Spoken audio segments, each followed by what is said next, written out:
Hey guys, good morning. Full time motovlog here. Well, today is not really a good day to start kasi gloomy ang weather natin at mukhang nagbabadyang umulan. Well, hopefully wag tayong mabasa sa daan, no? Wag tayong abutan.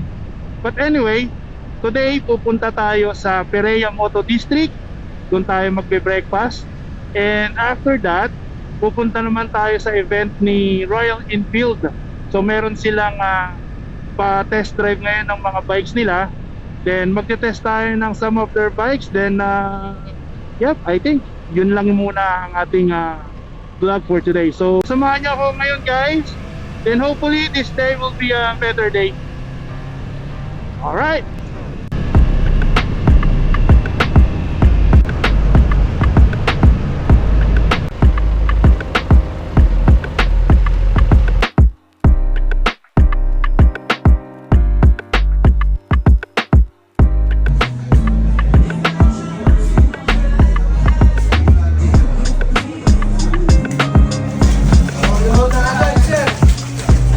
Tapos na yung breakfast natin dito sa Perea Moto District, and next stop natin is pupunta tayo ng Motosiklo Cafe.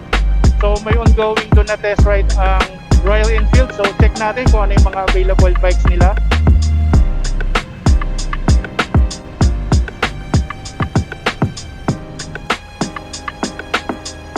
What's XC?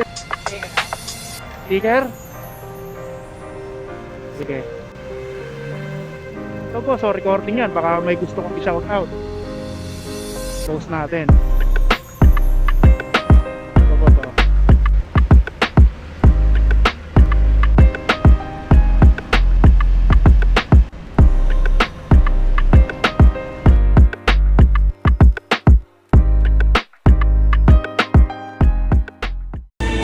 Yun guys, nandito tayo sa Motosiklo Cafe. Ayan,